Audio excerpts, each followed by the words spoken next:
Hello friends, नमस्कार, good evening. आप सभी का बहुत बहुत स्वागत है आपके अपने channel triple C by study पर। आइए स्टार्ट करते हैं आज के इस क्लास को। आज की इस क्लास में 2 अगस्त ट्रिपल सी एग्जाम में पूछे गए कुछ इंपॉर्टेंट प्रश्नों को शामिल किया है। ये सभी प्रश्न हमारे पास भेजे हैं श्रिया करोड़े नागपुर महाराष्ट्र से, सुनील भारद्वाज बरेली उत्तर प्रदेश से और शिवम प्रजापति लखनऊ से। तो आप सभी का बहुत बहुत धन्यवाद जो आप लोगों ने हमें प्रश्न भेजे हैं। और जिनका भी आगे ट्रिपल सी का एग्जाम होने वाला है, आप सभी अपने प्रश्न हमें अवश्य भेजें। प्रश्न आप हमें 9452299436 पर भेज सकते हैं, ठीक है। और इस क्लास को स्टार्ट करने से पहले आप सभी को बता दें, आप सभी ट्रिपल सी अक्टूबर एग्ज़ाम के लिए बैच ज्वाइन कर सकते हैं। ये बैच आज ही लॉन्च किया गया है।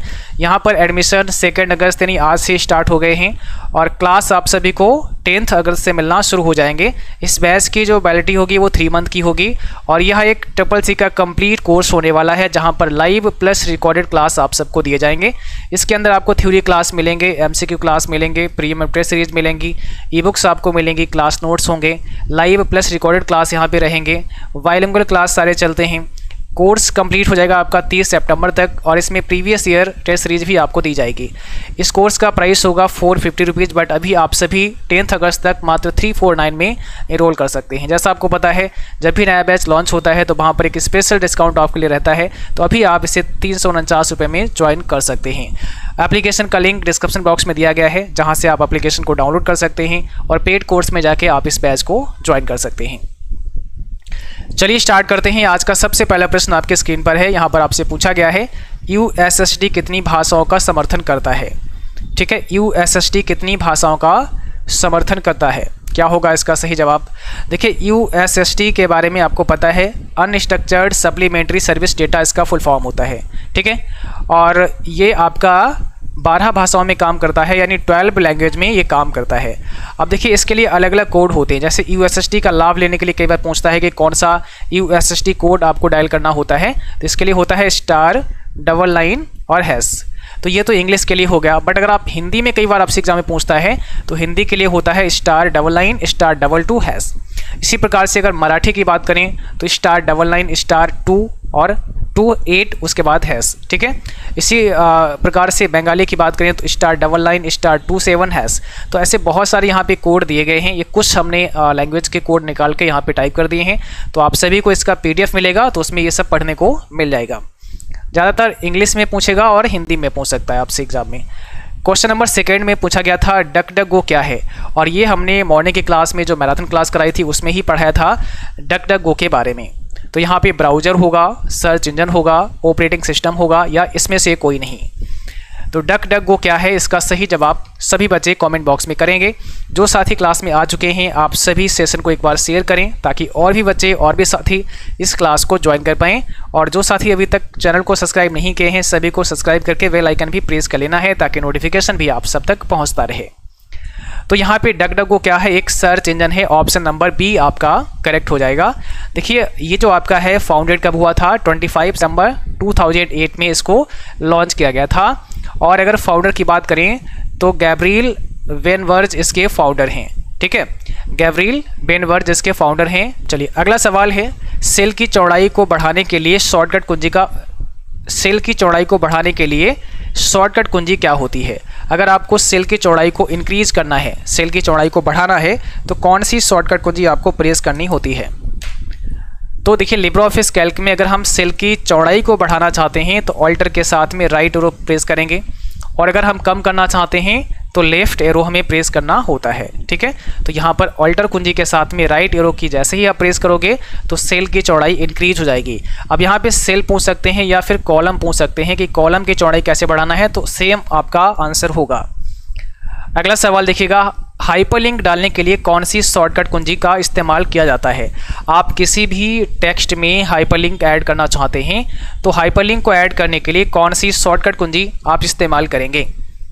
हाइपरलिंक को इंसर्ट करने के लिए आप सभी Ctrl+K का इस्तेमाल करते हैं, और इसके लिए हमें मेनू मिलता है इंसर्ट, यानी इंसर्ट मेनू में जाके हम हाइपरलिंक को यूज़ कर सकते हैं, मीन हाइपरलिंक हम डाल सकते हैं। अगला सवाल था, AEPS में ID और डैश की आवश्यकता होती है, यानी जब आप AEPS सर्विस का लाभ लेते हैं तो इसमें आईडी मीन एक यूनिक आईडी जो आपका आधार कार्ड नंबर होता है, और साथ में और किसकी आवश्यकता होगी, पिन नंबर की आवश्यकता होगी, पासवर्ड की आवश्यकता होगी, बायोमेट्रिक की आवश्यकता होगी, या फिर इसमें से कोई नहीं। तो इसमें आपका सही जवाब क्या हो जाएगा, ऑप्शन नंबर सी हो जाएगा, बायोमेट्रिक की आवश्यकता होती है। छोटे छोटे जो ग्राहक सेवा केंद्र हैं वहाँ पर आप जब जाते हैं और अपना कोई भी बैलेंस चेक करना होता है या फिर पैसे ट्रांसफ़र करने होते हैं, तो आप अपना आधार नंबर प्लस आपका जो बायोमेट्रिक है वो आप लगाते हैं। तो यहाँ पर हमारा जो सही जवाब होगा ऑप्शन नंबर सी हो जाएगा। अगला सवाल है हाउ टू इंसर्ट फुटर, यानी फुटर हम कैसे इंसर्ट कर सकते हैं अपने डॉक्यूमेंट में। अगर आपको फुटर इंसर्ट करना हो तो उसके स्टेप्स यहाँ पे लिखे गए हैं। क्या हम व्यू मेनू में जाके फिर फुटर पे क्लिक करेंगे, क्या हम इंसर्ट मेनू में जाएंगे और फिर foot note and and note का ऑप्शन हमें मिलेगा, क्या हम फॉर्मेट मेनू में जाएंगे और फिर foot note and and note का ऑप्शन मिलेगा, या इसमें से कोई नहीं। तो बताइए क्वेश्चन नंबर 6 है आपके स्क्रीन पर, इसमें कौन सा करेक्ट आंसर हो जाएगा। देखिए यहाँ पर सही जवाब होगा ऑप्शन बी, इंसर्ट मेनू में जाना होगा, उसके बाद में foot note and and note पे हमें जाना होगा। तो हम इंसर्ट मेनू में जाके फुट नोट या एंड नोट ऐड कर सकते हैं। क्वेश्चन नंबर 7 कहता है एटीएम पिन कितने डिजिट का होता है। जो आपका एटीएम का पिन होता है कितने डिजिट का होता है। तो एटीएम पिन पूछ लें या डेबिट कार्ड का पिन पूछ लें तो ये कितने अंकों का होता है, 4 डिजिट का होता है। ऑप्शन हमारा यहाँ पे सी हो जाएगा। याद रखना है एटीएम से भी सवाल काफ़ी बनते हैं, और एटीएम या डेबिट कार्ड में अगर हम देखें सीवीवी कितने का होता है तो 3 डिजिट का होता है, कार्ड नंबर कितने का होता है तो 16 डिजिट का होता है, और एक्सपायरी में इसमें मंथ रहता है और ईयर रहता है। ओके, अगला सवाल था स्विफ्ट कोड के इस्तेमाल से आप विदेश में पैसा ट्रांसफ़र कर सकते हो, यानी स्विफ्ट कोड के इस्तेमाल से आप किसी दूसरी कंट्री में पैसा ट्रांसफ़र कर सकते हो।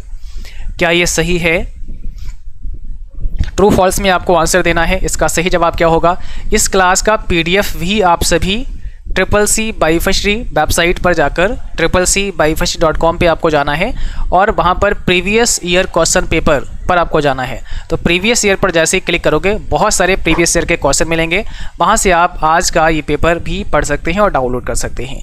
तो यहाँ पर पहला ऑप्शन हो जाएगा, यानी फर्स्ट ऑप्शन यहाँ पे करेक्ट है। अगला सवाल है मनरेगा को किस वर्ष लॉन्च किया गया। मनरेगा को किस वर्ष लॉन्च किया गया, इसका सही जवाब क्या होगा। तो यहाँ पर सही जवाब होगा ऑप्शन बी, 2006 में मनरेगा को लॉन्च किया गया था, है ना। 2006 आपको याद रखना है। फुल फॉर्म होता है Mahatma Gandhi national rural employment guarantee act, और 2006 में इसको लॉन्च किया गया था। सेक्टर कौन सा है, रूरल एम्प्लॉयमेंट है। ओके, और launched by prime minister Manmohan Singh, यानी मनमोहन सिंह के द्वारा उस समय ये लॉन्च हुआ था।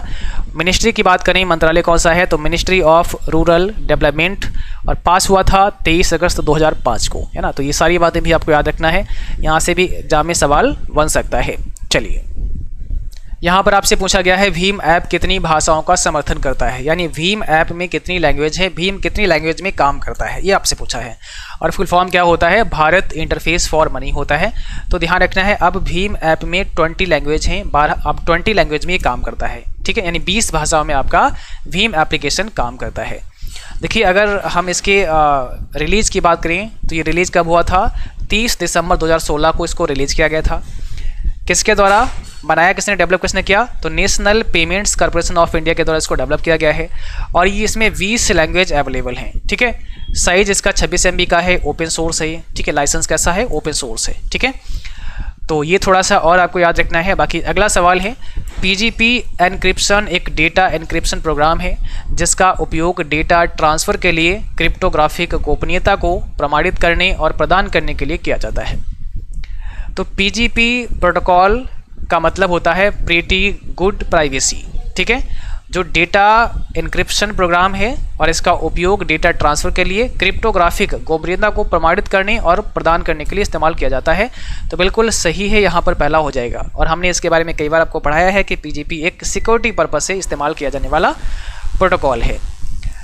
12 में पूछा गया है ROM chip central processing unit के अंदर इंस्टॉल होती है, यानी जो रोम चिप होती है वो आपके CPU के अंदर होती है, जो प्रोसेसर होता है उसके अंदर होती है, ऐसा प्रश्न में बोला गया है। अब आप सबको आंसर करना है इसमें कौन सा करेक्ट आंसर हो जाएगा। तो ये आपका फॉल्स हो जाएगा। जो आपका रोम होता है इसे हम रीड ओनली मेमोरी के नाम से जानते हैं, और रीड ओनली मेमोरी आपके मदरबोर्ड पर होती है, ना कि आपके प्रोसेसर के अंदर होती है, ठीक है। तो ये आपका फॉल्स हो जाएगा। यहाँ पे आपसे पूछा गया है विंडो में मैक्सिमाइज बटन के तुरंत बाद कौन सा बटन प्रदर्शित होता है, यानी विंडो में जो मैक्सिमाइज का बटन होता है उसके तुरंत बाद कौन सा होता है। देखिए सबसे पहला जो हमारा होता है वो क्लोज बटन होता है, ठीक है। उसके बाद में क्या होता है, मैक्सिमाइज होता है और उसके बाद में मिनिमाइज होता है। तो पहला ये होता है, दूसरा ये होता है और तीसरा ये होता है। तो कह रहे हैं कि भाई मैक्सिमाइज जो है ना बीच वाला, इसके जस्ट बाद कौन सा होता है, तो क्या हो जाएगा यहाँ पे मिनिमाइज होता है, यानी ऑप्शन हमारा पहला हो जाएगा। सीलिंग 120,11 का मान कितना होगा, इसकी वैल्यू क्या होगी। तो सीलिंग पूछा गया है और यहाँ लिखा है 120,11, तो सीलिंग में ऊपर की तरफ देखेंगे यानी 121 को हम देखेंगे तो ये 11 से कट जाएगा, इसके लिए हमारा फिर सी ऑप्शन हो जाएगा। यानी जो भी यहाँ पे सेकेंड वैल्यू दी गई है इससे फर्स्ट वैल्यू को डिवाइड करना है। अगर वो नहीं डिवाइड हो रही है तो बढ़ते क्रम में देखोगे, जब सीलिंग दिया होगा तब, और फ्लोर दिया होगा तो घटते क्रम में देखोगे, जो कट जाएगा वही आपका आंसर हो जाएगा। यहाँ पर आपसे पूछा गया है कौन सा एप्लीकेशन लेयर प्रोटोकॉल नहीं है, कौन सा एप्लीकेशन लेयर प्रोटोकॉल नहीं है, इसका सही जवाब आप सभी को करना है। देखिए यहाँ पर आपका सही जवाब हो जाएगा ऑप्शन नंबर डी, ठीक है। टीसीपी यहाँ पे एप्लीकेशन लेयर प्रोटोकॉल नहीं है। अगला सवाल है कंप्यूटर और कीबोर्ड के बीच संचार में डैश संचार शामिल होता है। कंप्यूटर और कीबोर्ड के बीच संचार में डैश संचार शामिल होता है। Communication between a computer and a keyboard involve dash transmission. तो यहाँ अगर हम बात करें कंप्यूटर और कीबोर्ड के बीच में किस प्रकार का संचार होता है, तो आंसर हमारा हो जाएगा सी, यानी इसके बीच में क्या होता है, सिंप्लेक्स होता है। सिंप्लेक्स जो होता है उसमें डेटा एक सीधी रेखा में चलता है, एक तरफ से ही डेटा एक सीधी रेखा में चलता है सिंप्लेक्स में, ठीक है। तो यहाँ पर आपका सही जवाब सिंप्लेक्स होगा। माउस हो, कीबोर्ड हो, ये सब सिंप्लेक्स के एग्जाम्पल होते हैं। वह भौतिक पथ जिस पर कोई संदेश यात्रा करता है, dash is the physical path over which a message travel. तो भाई जिस पर संदेश चलेगा ऐसा भौतिक पथ कौन सा होगा, वो होगा मीडियम, वो माध्यम होगा कोई ना कोई, है ना। वो माध्यम कैसा हो सकता है, तो यहाँ पर वो माध्यम आपका गाइडेड भी हो सकता है और अनगाइडेड भी हो सकता है। मेन वो वायरलेस भी हो सकता है और वायर्ड भी हो सकता है, तार भी इसमें हो सकता है और बिना तार का भी हो सकता है, ठीक है। जिस पर आपका जो संदेश होता है, जो डेटा होता है वो ट्रेवल करता है, तो यहाँ पर माध्यम आपका राइट आंसर है। अगला सवाल है निम्नलिखित में से कौन सा कंप्यूटर नेटवर्क दूसरे नेटवर्क के शीर्ष पर बनाया गया है। कौन सा ऐसा कंप्यूटर नेटवर्क है जो दूसरे नेटवर्क के शीर्ष पर बनाया गया है। Which of the following computer network is built on the top of another network. तो यहाँ पर हो जाएगा सी आपका overlay network. Right answer option number C correct होगा।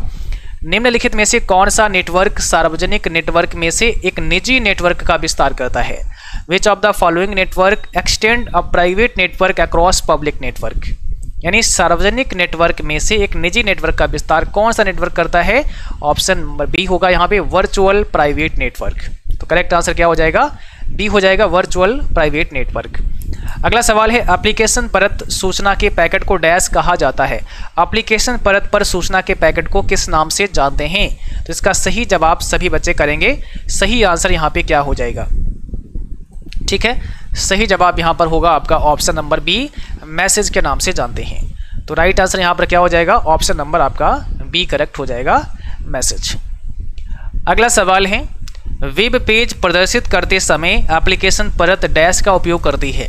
जब हम वेब पेज को डिस्प्ले करते हैं, किसी वेबसाइट पर जाते हैं, तो एप्लीकेशन लेयर डैश का उपयोग करती है, किस प्रोटोकॉल का इस्तेमाल करती है। सही जवाब हो जाएगा ऑप्शन पहला, HTTP का इस्तेमाल करती है, यानी हाइपर टेक्स्ट ट्रांसफ़र प्रोटोकॉल का इस्तेमाल करती है। तो आज की क्लास में बस 21 प्रश्नों को ही शामिल किया गया था, क्योंकि 21 प्रश्न ही हमारे तक आज पहुंचे थे। और बाकी जिन बच्चों का भी कल एग्जाम है, आप सभी को हमारी तरफ से best of luck, all the best.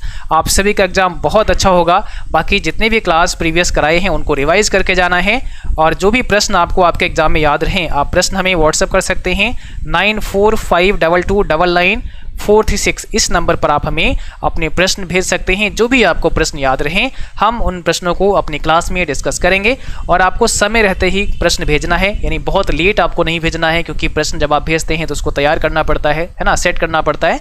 तो समय से ही आपको प्रश्न भेजना है। चलिए आज के लिए बस इतना ही। कल सुबह मॉर्निंग में भी आपकी क्लास कराई जाएगी, तो सभी बच्चे मॉर्निंग की भी क्लास करेंगे, और इवनिंग में जो आपकी क्लास होती है डेली शाम 8:30 पर, उसको करेंगे। बाकी आज एक नया बैच हमने लॉन्च किया है उन बच्चों के लिए जो बच्चे अपना फॉर्म इसी अगस्त मंथ में भरेंगे, ठीक है। और ये आपका एग्ज़ाम होगा अक्टूबर में, तो अक्टूबर वाले बच्चे जो भी अक्टूबर में एग्ज़ाम देने वाले हैं उन बच्चों के लिए बैच लॉन्च हो चुका है। अभी आप डिस्काउंट के साथ बैच में एनरोल कर सकते हैं। वहाँ पर आप सभी के लिए एडमिशन स्टार्ट है और 10 अगस्त से आपके जो क्लास हैं वो भी वहाँ पर शुरू हो जाएंगे। चलिए, एप्लीकेशन का लिंक डिस्क्रिप्शन बॉक्स में मिल जाएगा, वहाँ से आप लोग डाउनलोड कर सकते हैं। आज के लिए बस इतना ही। Good night, thank you for watching.